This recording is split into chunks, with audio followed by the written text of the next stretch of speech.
À tous, bonjour. Je suis heureuse de vous retrouver encore une fois pour partager avec vous un petit moment de lecture. Bien, aujourd'hui, je vous propose de découvrir une de mes œuvres dont le titre est Ce reflet dans le miroir. En fait, il s'agit d'un recueil de nouvelles paru en 2014. Là, je me propose de vous en faire découvrir quelques extraits. L'extrait du numéro 1 est, en fait, il s'agit d'une nouvelle dont le titre est La vie n'est pas une malédiction. Laissez-moi vous en lire quelques pages. Extrait. Oh, je t'aime, Mélissa. Oh, mon amour. Il navigue en moi, caressant le ventre qui porte le fruit de notre amour et pense à quelqu'un d'autre au moment ultime. J'ai mal, mais en même temps, cela ne m'étonne pas. Il l'a encore dans la tête. Et je suis le second choix. On dirait que je lui ai forcé la main. Pourtant, c'est lui qui m'a fait entrer dans sa vie alors que je vivais d'errance sexuelle. Peu importe, je suis là. Peut-être pas rassurée, mais présente. Après les expériences que j'ai vécues, durant mon tout petit bout de vie, il pourrait m'appeler Mélissa tous les jours que cela ne me ferait pas plus mal. Je vis au jour le jour. Demain appartient à ceux qui ont des rêves. Je ne rêve pas. Je construis celui que les autres ont fait pour moi, comme celui de Mélissa. Un jour, je rentrais de boîte, la tête enivrée par les mots d'un fiefé imbécile auquel j'avais fait une pipe non loin, dans un coin sombre non loin de chez moi, et j'étais morte de fatigue. Je me suis couchée sur ce matelas posé à même le sol. Mon unique fortune dans une bicoque qui nous servait de maison à ma famille et à moi. Le clapotis de la pluie sur mon matelas me laissait le marbre. J'avais sommeil et le temps pouvait continuer de fuir, peu importe. Levé vers 17 heures, je me suis aventurée près d'un centre de formation, dans cette partie de la ville où je n'allais jamais, de peur de cacher le paysage. Je me suis approchée de ce centre de formation, une bâtisse de trois salles de classe. Là, je suis restée quelques minutes devant une affiche. Elle était très belle et représentait deux jeunes filles, un bébé dans le dos, un livre en main. J'ai souri, tellement c'était beau. Je me suis dit que cela aurait pu être moi, un livre à la main, hélas. Alors que je m'en allais, une jeune dame très élégamment vêtue d'un jean noir et d'une chemise en dentelle blanche m'a interpellée. Tu peux assister à un de mes cours si tu veux. J'ai hésité et j'ai répondu en bégayant. Non, Et je suis partie sans rien ajouter. Elle m'a rattrapé en courant et m'a tendu un livre. Il était doux au toucher et il y avait beaucoup d'images à l'intérieur et du texte écrit en gros caractères. Elle m'a dit, garde-le et ramène-le-moi demain, d'accord?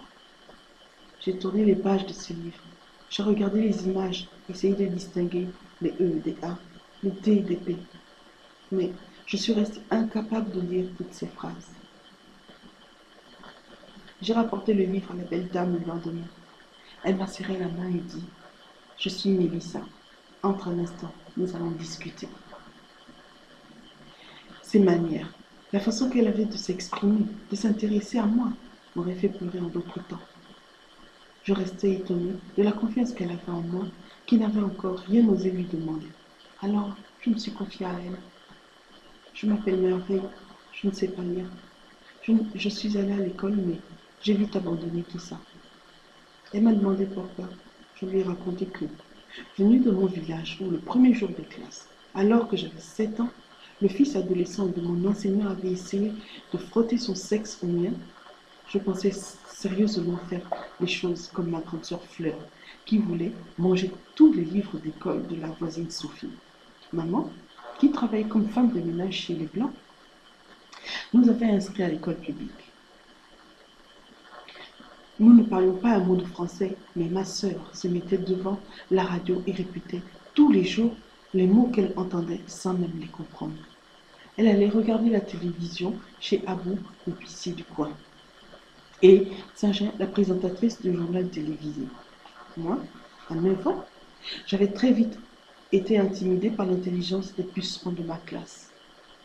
De 3 ans mes cadets, ils avaient Ils avalaient les mots comme si c'était leurs parents qui avaient écrit le livre de lecture. Amadou et Bineta n'étaient pas devenus mes amis, mais plutôt des ennemis. Résultat des courses, moins de 2 mois après mon entrée à l'école urbaine de Port-Gentil, je faisais l'école buissonnière, incapable d'écrire correctement mon nom. Maman l'avait su 6 mois plus tard. Mais que pouvait-elle faire? Elle avait ses soucis quotidiens. Nourrir à la force de son balai, laisser bouche sortie de son ventre. Papa était mort avant la naissance du dernier, alors que je fêtais mes 8 ans. Nous étions partis de notre village du sud avec un sac de tarots et une machine à coudre pour tout bagage. Et nous avions atterri à Massoukou, un quartier déshérité de Port-Gentil. Mélissa m'a écouté avec beaucoup de patience. Elle m'a ensuite fait comprendre que pour arriver à apprendre, il ne fallait surtout pas que je sois pressée. Elle m'a appris à déchiffrer les syllabes, à former les mots, à écrire, comme lorsque j'ai fait ce tour éclair en CP. Là, j'étais seule avec elle tous les soirs à 17 heures, avant son cours de 18 heures destiné aux mères adolescentes. Elle me prenait toute seule pour que je n'aie pas honte de me tromper. Elle a fait des rêves pour moi et a attendu des mois pour me voir enfin ouvrir avec confiance un livre de sa petite bibliothèque de classe et de le lire sans hésiter. Cela m'a pris 2 ans de travail. Elle était là pour m'encourager en me disant: Merveille, tu peux le faire. Arrête de te sous-estimer. Elle arrivait pour moi et j'ai écrit une lettre un soir pour lui dire merci. Aujourd'hui, je vis le rêve de quelqu'un d'autre, de ma soeur Fleur en l'occurrence. Voilà, c'était un extrait de la nouvelle dont le titre est La vie n'est pas une malédiction et que vous pouvez retrouver dans ce recueil de nouvelles dont le titre est un instant, se reflet dans le miroir. J'espère que vous avez passé un bon moment en ma compagnie et je vous retrouve très bientôt en vous disant bonne soirée. Au revoir.